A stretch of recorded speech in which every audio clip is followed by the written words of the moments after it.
not in Soweto, we're in Lagos, but we've brought the Soweto singer right here on the morning brief, Anthony Ebuka Victor. But we all know him as Victony.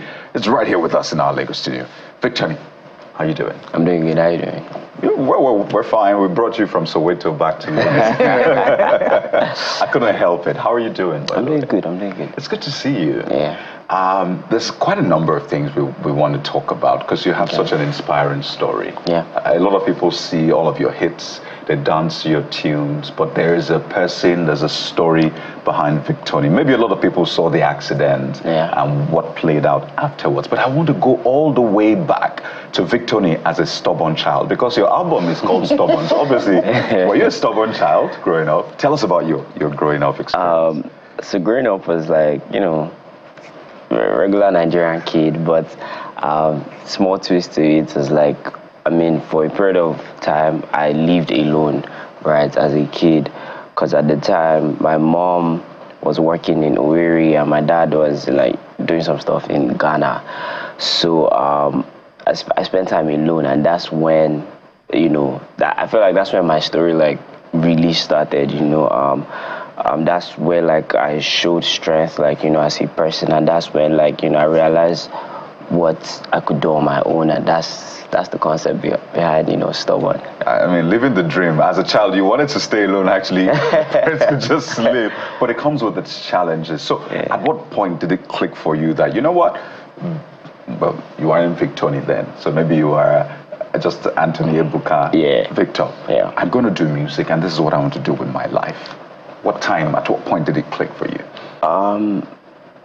So when I got into the university, I studied petroleum engineering, actually. Yeah, I saw that. I was shocked. Yeah, so I was schooling in the East at the time, and that's when I finally had time to, like, you know, explore studio sessions, you know, just from time to time, see if I had a future in that, right? In music, actually. And, you know, I was actually really falling in love with it.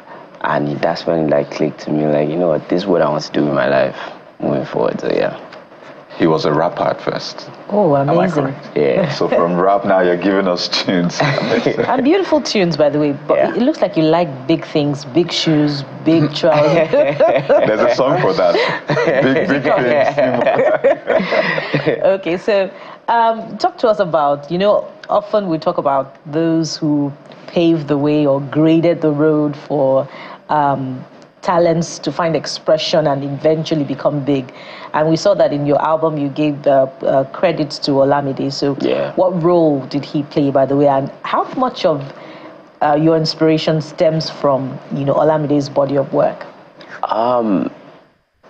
So Olamide, shout out to Olamide again, because Olamide is basically the reason why, you know, I have an album. Right, he kind of like encouraged me to go for it, because at the time I wanted to put out a smaller body of work, like an EP, because I didn't think I was album ready, right? That's not what I had in mind. But just having to meet Olamide and you know, giving me that encouragement, you know, somebody at that level, like making out time for people in my generation to make sure that we're making the right moves and doing what's necessary for our careers. You know, I had to like shout him out and let people know that, you know, he was a part of like everything that had to do with the album. So yeah.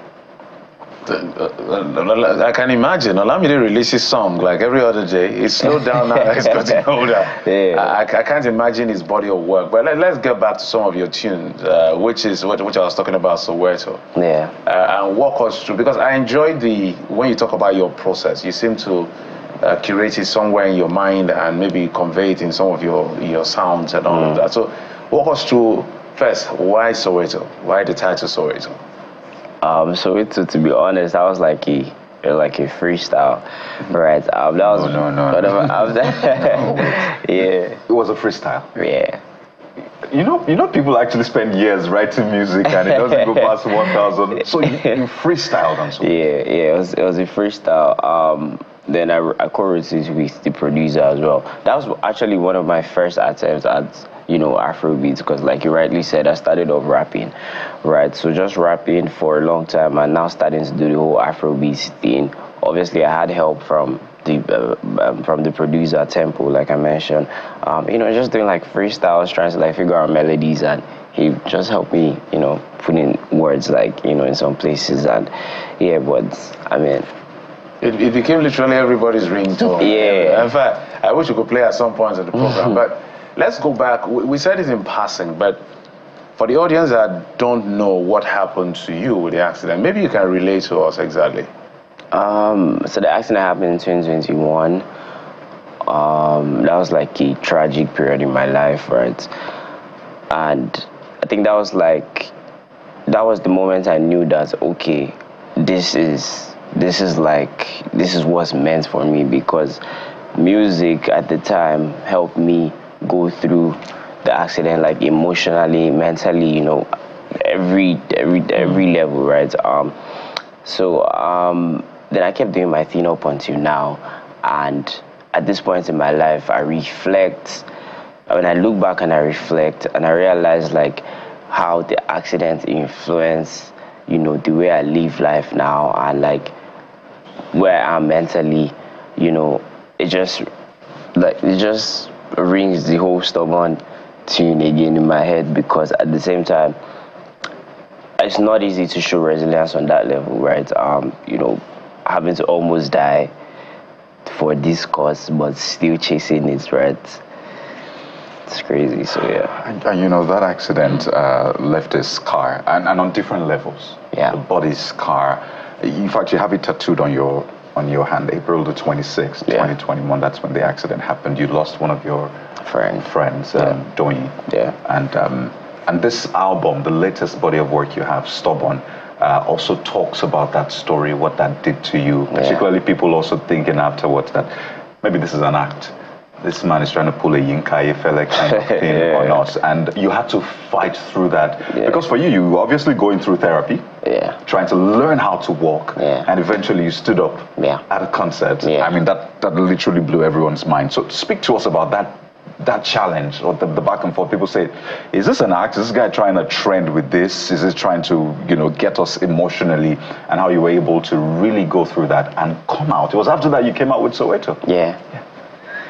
To be honest, it was annoying, Sha, because, when you look at comments like that on the internet and you just see people say stuff like that, you imagine, or it's hard to believe how insensitive, people can be, right? But also it's very important to like ignore stuff like that, like just ignore the noise and just focus on what's important, right? And obviously that was possible for me because my friends and family showed me love, the fans showed me love. The encouragement was enough for me to keep going, and it was enough for me to like, just ignore everything else and just keep doing my thing. And everything good has been finding me. So yeah. Skippy almost came out of my mouth. So for whatever reason, just a follow-up to that. Yeah, how do you said it in passing, but I may want you to go a bit deeper as to how you manage people judging you without even knowing you. It's a common thing, and it's affecting the mental. I'm asking this question on the backdrop of mental health. Yeah, it's affecting a lot of young people who now go to social media for validation and all of that. Yeah, and then sometimes it crashes them literally. You see people trying to keep up appearances. How do you manage it? What encouragement do you give to the people around you to manage it as well? To be honest, I try to stay in touch, like, with my reality, right? Things that reminds me of who I am, right? And that's about like being close to my family. Being close to my family, staying prayed up, right? Because my family, obviously, the feeling I get when I'm around them just makes me ignore everything else, like I referenced before.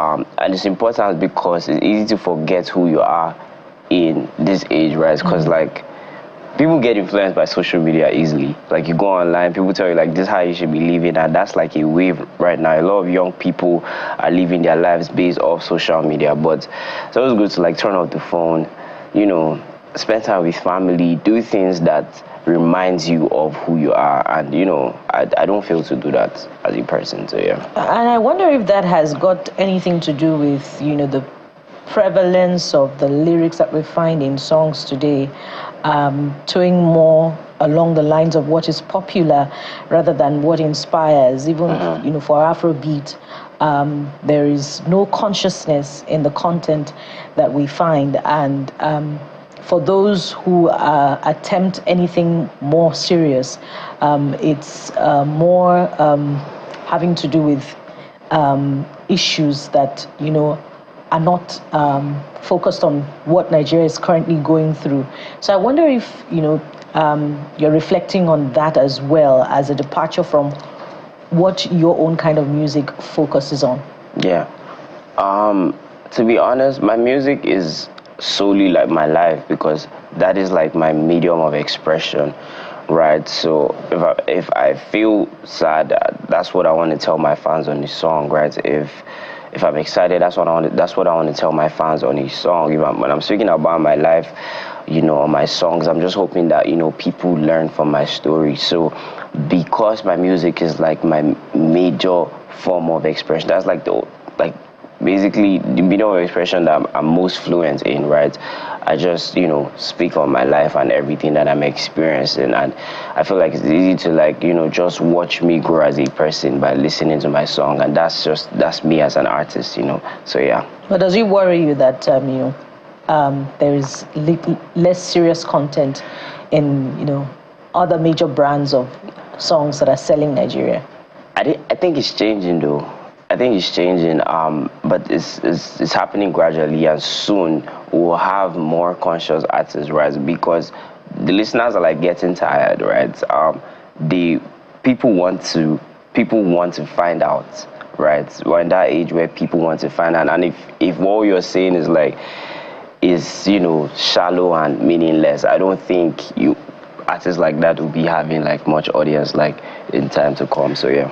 I think for you, it should come from a deeper place because of your experience, the accident you had, and you see this as another chance given to you to really do great stuff. We could just put up that image of the accident. You put that up, by the way, on April the 26th. And I mean, seeing that just speaks to what you went through, that whole process, how harrowing it is. But let's speak to the brighter side now. So your new body of work, Stubborn, again, I can relate with that title. It's so weird. Yeah. I can relate with it because I'm like, this is the average person, really, because you're like, I want to be a stubborn person. There are lots of things that come at you and want to change you, want to just mess you up literally on social media and off, and you want to still maintain your calm. But one of your songs, you said that I am nobody's idol. Yeah. I don't want to be your idol because I am stubborn. You said something like that, and you were literally saying, "Don't look up to me." But Victony, you can't help it. People are looking up to you. Yeah. Yes, you're 23. Am I correct? But people look up to you. Even people older than you look up to you because they've seen you succeed. So this is what we'll do for them this morning, particularly for the artists who want to know the formula to making a hit song. Yeah. So see the way I took it now. What is the formula for making a hit song, Victony? I think, to be honest, there's no formula. But I'll tell you this for free, because times are changing, like I mentioned earlier, right? And people are leaning more towards authenticity, right? When you're yourself, when you come out as a person and tell people, look, this is who I am and this is the type of music that I make, the people who connect to it strongly will make noise about it, and that's how it becomes a hit, right? There's no, I don't think anybody could tell you what the formula to hit is. There's no YDX 1+1. Add a little bit of flute, a little bit of string. No, because Bukola sings a lot. Yeah. She sings so well. The story is about Victony today, not about Bukola. We pull her legs. She sings amazing. Now we're thinking we want to push Bukola's music out there, right? So what is the formula? But basically, just be you. Just be That's you. what you're trying to say. Yeah. In the question of being you, it raises more questions. Because there are versions of people that some other people see as annoying. Now, this may be off music. Because as a musician, you reflect the society just like an actor. You're a mirror. Yeah. So how can people, in your counsel, through your music, how can people be themselves and still not be offensive to society in being themselves? What do I mean by that? Some people are nasty. literally. And you can't tell them they are nasty because they say that's my authentic self, accept me as I am. And everybody knows they are nasty. Is it the people that are viewing you that are nasty in their biases, or you are really? So how do you walk people through that? I know you're not a psychologist, but let me allow the fact that you make music. You're expected to put some therapy through your music. Yeah. To be honest, I feel like there are general, code of conduct that everybody live by in the society, regardless of what you do, whether you're a doctor, whether you're a lawyer, whether you're an artist, right? So I think it's just important to pay attention to that, to realize that, look, you have a platform, you're on screens now, people are watching what you're doing, right? So I think it's very important to be conscious of that, even, why trying to express yourself, why like being yourself. So that's basically it, just keeping in between. So yeah. So walk us through your creative process, yet again in follow-up to Kade's question. And this is important because yesterday we had a conversation with a music producer, and we hardly see the producers, but we see the big artists, the big celebrities, and we see the beautiful outcome of the work. So what's the creative process that goes into a hit song? How much of influence does a producer have? How much of input does a producer have in terms of lyrics, in terms of sound, in terms of rap, to bring out the entire beauty of the song? Producers are like very, very important. Sometimes when I make music, I even feature my producers, like just put their name on the song to kind of like just spotlight them and show their importance, because I feel like, people don't necessarily regard them and they don't understand that, look, for you to like enjoy what you're hearing, there's somebody that had to do certain things, right? So with me, my process is very collaborative with the producers because I understand their importance and I don't play with their worth, like, right? Their input is very important to me. So when they play a beat for me, for instance, I'm in the studio, I lay down different melodies and I ask them what they think, and it's just constant like exchange of ideas until we find like key points that makes both of us happy, right? So yeah. So we're totally out of time, but I want to ask you rapid fire. Yeah. JJ Okocha or Kanawako, your favorite? Yeah. Just put me on the spot. Okocha. Ronaldo or Messi? Messi. Djokovic or Nadal? Who? Djokovic or Nadal? I don't know who that that's is. good. So you're not a tennis person. Yeah. Favorite meal? Favorite meal? I don't have one. Oh, really? Yeah. I thought you were going to say music. Favorite color? Our favorite color, purple. Purple? Yeah. Okay, favorite Nigerian female artist? Thames. He said it on the low. Male artist, favorite? Male artist. Besides you? Besides me. Yeah, that's hard. Maybe, Don't go for the tripartite. Go for anyone. It's not easy because I like people with I know, right? Especially because you work with them. On a final note, your favorite song on your album, and we need you to give us a tune from it as we wind down. Okay, from a Stubborn album. Damn. You're just asking me a lot of tough questions, but Stubborn. Stubborn? Yeah. Okay, do you want to give us a line, just quickly? A line from Stubborn. When I did wear my dollar, when I did wear my dollar, when I no get tea cover, when I'm money keep for my cupboard. Ooh, ladies and gentlemen, Victony, live and direct. It's been an amazing time chatting with you, and it's good to see the work you're doing. Wish you the very best from all of us. And go out there, listen to Stubborn. Hopefully it will make you stubborn. And if it does, it's for your own good. Victony, thank you so much for your time. And that is a wrap on the show this morning. What a time. We hope we've been able to inspire you with the story of Victony. Sunrise Daily is next. I'm Kayode Okikelu. And like Victony, whatever you go through, remember that you can rise from the ashes like a phoenix. Join us again tomorrow. I am Bukola Koka. All right, do the best you can and be the best you should be. Thank you for watching. I'm Jeffrey Uzoma.